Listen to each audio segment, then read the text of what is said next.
बिस्मिल्लाहिर्रहमानिर्रहीम।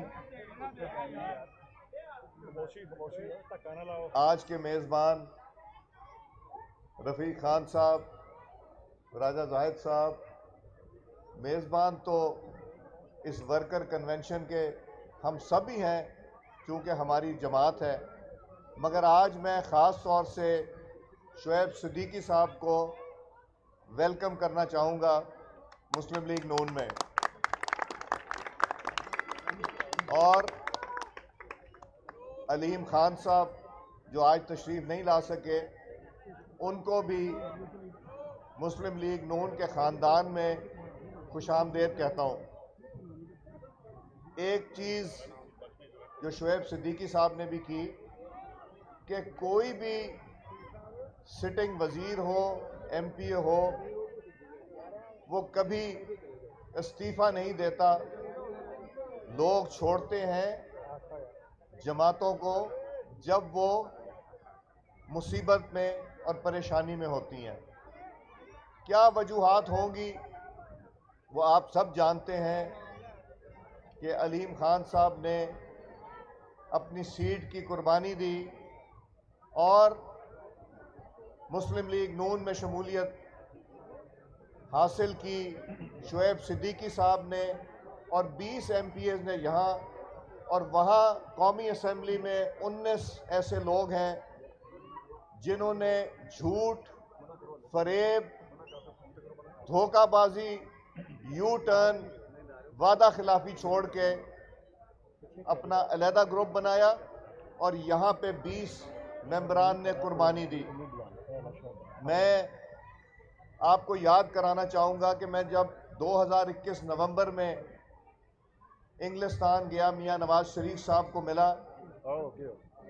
हालात पाकिस्तान के आपके सामने थे।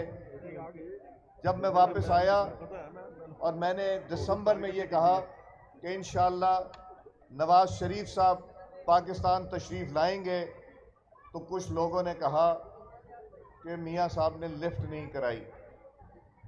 मैं भी हंसा कि मियाँ साहब तो वो शख्स है, मियाँ नवाज शरीफ साहब, लिफ्ट तो नहीं, वो तो प्यार और मोहब्बत करते हैं अपने वर्कर के साथ, अपने हर उस साथी के साथ जिसने अच्छे बुरे वक्त में साथ दिया हो। फिर फरवरी में मैं फिर गया और मैंने कहा कि इंशाअल्लाह वो जल्द आएंगे।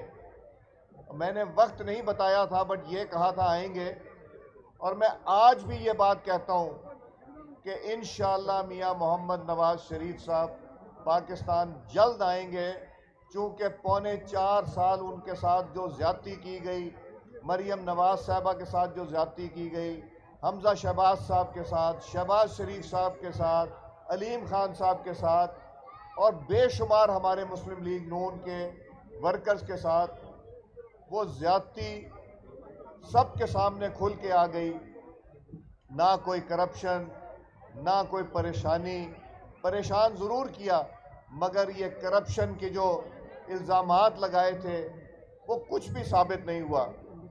दिल ये कहता था, ना मैं किसी का पैगाम लेके गया था और ना मैं किसी के लिए पैगाम लेके आया था।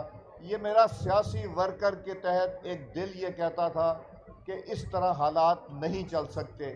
जिस नहज पे इमरान खान साहब ने इस मुल्क को ला के खड़ा कर दिया, खुदा न खास्ता बैंकरप्सी की तरफ उन्होंने ला के खड़ा कर दिया।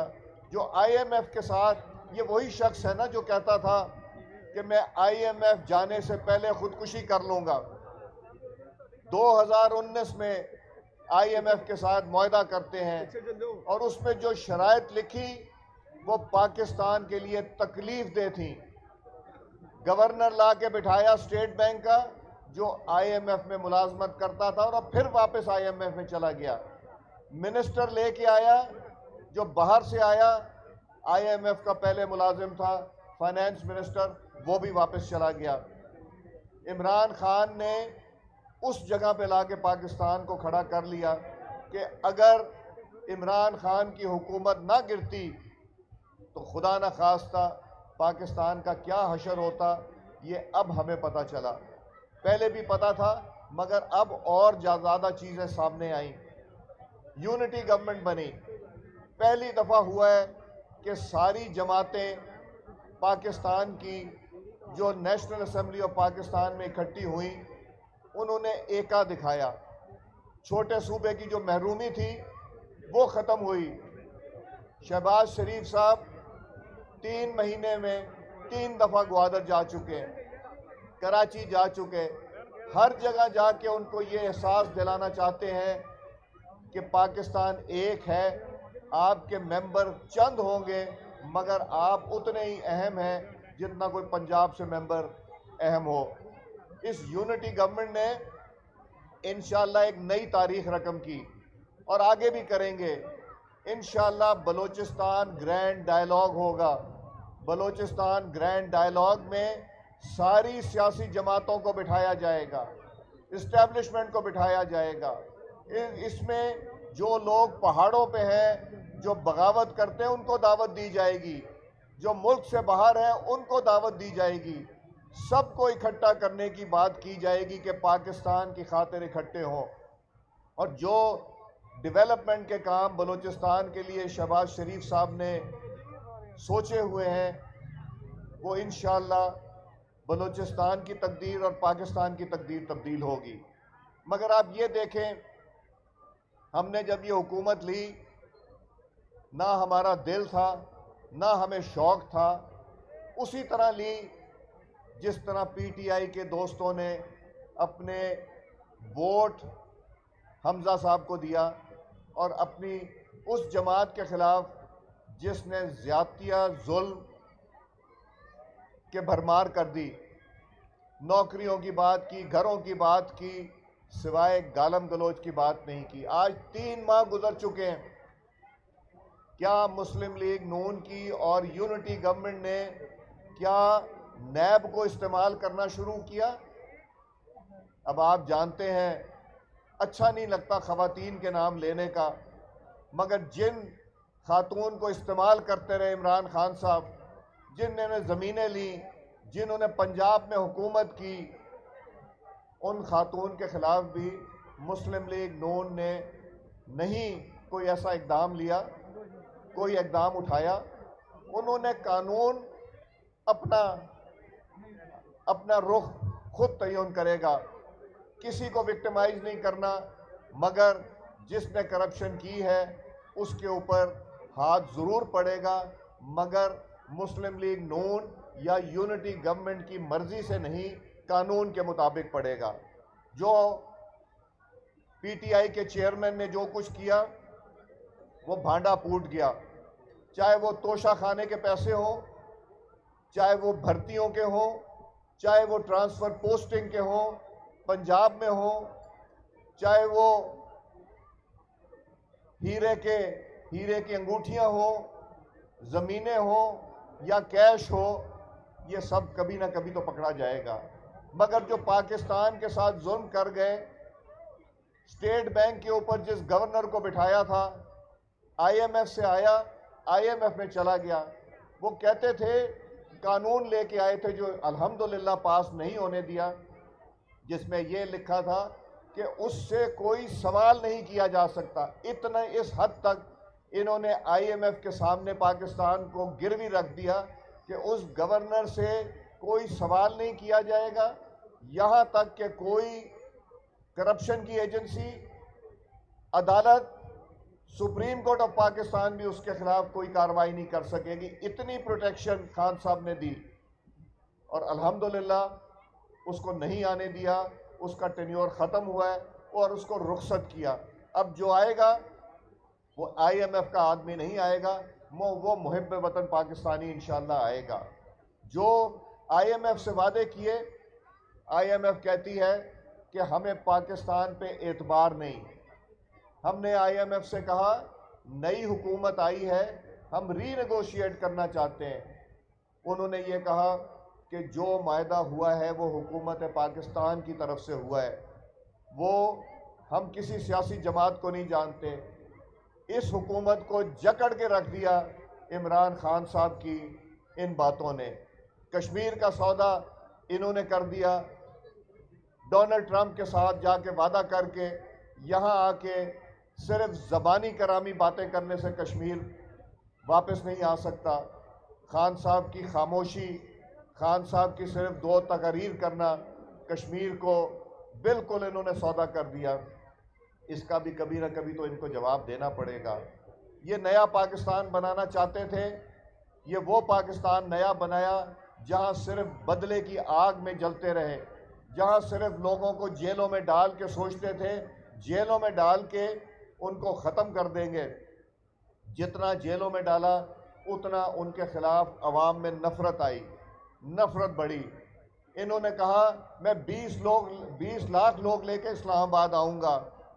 अगर 20,000 भी आ जाते तो हम कहते हैं कि बहुत लोग लेके आए।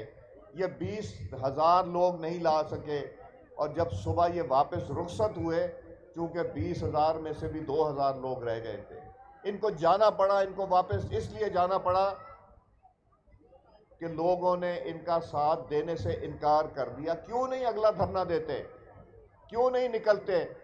क्योंकि जो पाकिस्तान के साथ जुल्म कर गया इमरान खान, ये शायद पाकिस्तान की तारीख में कभी नहीं हुआ। फिर कहते हैं अमेरिका के ख़िलाफ़ बात करते हैं, साजिश हुई, आपको आज़ादी चाहिए। ये इमरान खान वही इमरान खान है जो कहता था कि मोदी इलेक्शन जीतेगा और हालात बेहतर होंगे। ये वही इमरान खान है जो मोदी को फ़ोन करता था और फ़ोन नहीं उठाता था। ये आज़ादी थी। ये वही इमरान खान है जो बार बार कहता रहा कि अमेरिका के सदर से फ़ोन पे बात नहीं हो रही, किसी से ढकी छुपी बात नहीं थी। चूँकि नहीं की उन्होंने, इसको अहमियत नहीं दी, इसकी सोच को अहमियत नहीं दी, तो आज अमेरिका के ख़िलाफ़, फिर यूरोपियन यूनियन के ख़िलाफ़ और हर एक के ख़िलाफ़ ये साजिश हो गई। इमरान खान, तुमसे ज़्यादा मुहिब्बे वतन पाकिस्तानी यहाँ बैठे हैं। गद्दारी की बात करते हो, तुम आज़ादी की बात करते हो, पहले अपनी औलाद को तो आज़ाद कर लो जो पाकिस्तान से बाहर बैठी है। तुम अपने दोनों बेटों को पाकिस्तान ले आओ, तुम उनको वहाँ परवरिश करा रहे हो, इसका भी जवाब तुम्हें देना पड़ेगा। दूसरों पे तनकीद करना बहुत आसान है, तुम अपने आप को देखो। और साजिश पाकिस्तान के ख़िलाफ़ इमरान खान की सूरत में हुई थी। इमरान खान को साजिश के तहत पाकिस्तान भेजा गया था। आप 2 चीज़ें देख लें। आज से 20 साल पहले प्रोफेसर इसरार साहब ने क्या तकरीर की थी? प्रोफेसर इसरार साहब की तकरीर आज भी सोशल मीडिया पे है। 20 साल पहले उन्होंने कहा था कि इमरान खान को यहूदी लॉबी पाकिस्तान लेके आएगी और उसको हुक्मरानी दिलाएगी और ये पाकिस्तान को तबाह करने की बात करेगा। उस पर भी आता हूँ कि तबाह करने की बात कैसे करेगा। फिर हकीम सईद को 20 साल पहले तो नहीं पता था। उनकी किताब आज भी पढ़ लीजिए, उसमें लिखा है कि इमरान खान को यहूदी लॉबी लेके आएगी। और ये बातें आज सच क्यों हो रही हैं कि इमरान खान ने जो तकरीर की, मैंने कौमी असम्बली में रेजोल्यूशन पढ़ी, रेजोल्यूशन पास कराई, और मैं अभी भी हुकूमत पाकिस्तान से और स्पीकर से कहता हूँ हुकूमत पाकिस्तान को लिखे कि इमरान खान के खिलाफ मुकदमा दर्ज करना चाहिए सुप्रीम कोर्ट ऑफ पाकिस्तान में। उसने क्या बात की? उसने कहा कि पाकिस्तान के मेरे मुंह में खाक। उसने कहा, मैं खुदा न खास्ता पहले भी कहना चाहता हूँ, उसने कहा कि पाकिस्तान के 3 टुकड़े हो जाएंगे। ये वही बातें हैं जो यहूदी किया करते थे कि पाकिस्तान के। इमरान खान ने ये की कि अगर मैं वज़ीर आज़म ना रहा तो पाकिस्तान के खुदा न खास्ता 3 टुकड़े हो जाएंगे। दूसरी बात उसने की कि अगर मेरा साथ ना दिया तो अफवाज पाकिस्तान बिखर जाएगी। खुदा न खास्ता अफवाज पाकिस्तान क्यों बिखरेगी? ये वो शख्स है जिसने इक़्तिदार की खातिर एक एक मिनट, एक एक घंटा उसको तोल देने की कोशिश की। वोट ऑफ नो कॉन्फिडेंस हुआ, वोट ऑफ नो कॉन्फिडेंस की डेट नहीं देते थे। सुप्रीम कोर्ट ऑफ पाकिस्तान में जाना पड़ा। जब सुप्रीम कोर्ट ऑफ पाकिस्तान ने कॉन्स्टिट्यूशनल क्राइसिस पे अदालत लगाई तो अदालत के दुश्मन हो गए। फिर जो ज़बान इस्टेब्लिशमेंट के लिए इन्होंने इस्तेमाल की वो मैं दोहराना नहीं चाहता। आप हिंदुस्तान को क्या पैगाम दे रहे हैं? आप ये पैगाम दे रहे हैं कि अगर आप वजीर आज़म ना बने तो आप ये कहेंगे कि हमारी इंस्टीट्यूशन तबाह हो जाएगी। इस हद तक चले गए, इक़्तिदार के बगैर वो नहीं रह सकता और अल्लाह ताला की मेहरबानी से इक़्तिदार उसको मिलेगा नहीं अब इंशाअल्लाह, ना अब मिलेगा और इंशाअल्लाह ना कभी मिलेगा। जो शख्स अपने मुल्क, अपनी इंस्टीट्यूशंस, अपने अवाम से ज़्यादा अपने आप को अहम समझे कि मैं हूँ तो सब कुछ है, वो पाकिस्तान से मुखलिस नहीं हो सकता।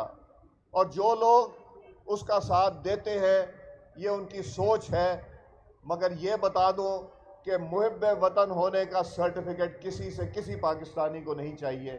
सब मुहिब्ब वतन पाकिस्तानी है। इमरान खान के खिलाफ अवाम का दायरा इंशाअल्लाह तंग होता जाएगा। इमरान खान ने जो इस मुल्क के साथ जो फाइनेंशियल क्राइसिस ये क्रिएट कर गया वो ख़त्म करना पड़ेगा। ये तो यहाँ तक मान के गए कि 50 रुपये लीटर आप टैक्स भी लगाएंगे और 17% उन सब के ऊपर सेल्स टैक्स भी देंगे, जो हम IMF से लड़ रहे हैं, झगड़ रहे हैं कि ये बोझ अवाम नहीं इस्तेमाल कर, ये नहीं बोझ बर्दाश्त कर सकती। यूक्रेन की और रशिया की लड़ाई ने भी हालात ख़राब किए, तेल की कीमतें गई, मगर अगर किसी जमात ने, और अब तो सारी जमातों ने मिल के, अगर किसी ने पाकिस्तान की तकदीर बदलते देखी है और काम होते देखा है तो वो आपके सामने है। और ये पौने 4 साल जो पाकिस्तान में तरक्की नहीं बल्कि पस्ती की तरफ गए, ये भी आपके सामने है। मैं इलेक्शन की बात नहीं करूंगा चूंकि आज ये वर्कर्स कन्वेंशन है और इलेक्शन कमीशन ऑफ पाकिस्तान की तरफ से पाबंदी है कि इलेक्टेड रिप्रेजेंटेटिव्स बात नहीं कर सकते। मैं हल्के में ज़रूर रहूँगा। मैं आपके जलसों जुलूसों पे जब कैंपेन आपकी शुरू होगी नहीं जा सकूँगा, मगर जो मेरा राब्ता NA 129 का, मेरा, अलीम खान साहब का, शुएब सिद्दीकी साहब का, ख्वाजा साद रफ़ीक साहब का और मेरे बाकी दोस्तों का, चौधरी शहबाज साहब हैं, इसी इलाके के MP हैं, मलिक वहीद साहब हैं, ख्वाजा सलमान रफ़ीक साहब हैं, इलाके में तो हम रहते हैं, रहेंगे। इसी तरह हाफिज़ नुमान साहब हैं, डॉक्टर असद अशरफ साहब हैं, मेरी पूरी लिस्ट है। और पहले 2002 से अलीम खान साहब के ख़िलाफ़ इलेक्शन लड़ा, 2013 भी, 15 भी, 18 भी, मगर 2015 का बाई इलेक्शन भी, मगर ये मैं आपको यकीन दिलाता हूँ कि मुस्लिम लीग नून ने खुले दिल से अलीम खान साहब की कुर्बानी, जो उन्होंने अपनी सीट के नजराने पे तौर पे, पहले वजारत और सीट के नजराने में इस हुकूमत के ख़िलाफ़, इमरानी हुकूमत के ख़िलाफ़ और मुस्लिम लीग नून की हिमायत में जो दी है, वो उसकी कदर भी होगी और उसकी हम उनको खिराज तहसीन भी पेश करते हैं। शुएब सिद्दीकी साहब ने एक बड़ी जमात के जनरल सेक्रेटरी पंजाब के ओहदे से इस्तीफ़ा दिया। लोग छोटे ओहदे नहीं छोड़ते और ये ओहदे नहीं होते। इंसान की इज़्ज़त अपने किरदार से बनती है, सिर्फ ओहदों से नहीं बनती। इंसान की अपनी कारकर्दगी से बनती है और इंशाअल्लाह पहले हम थे, एक ये थे, अब इंशाअल्लाह 1 और 1 11 होंगे। आप सबका शुक्रिया, आप लोग तशरीफ़ लाए और इसके बाद आप इलेक्शन कैंपेन शुरू कर लीजिएगा। मेरी तकरीर के बाद अल्लाह ताला आपका हामी और नासिर हो।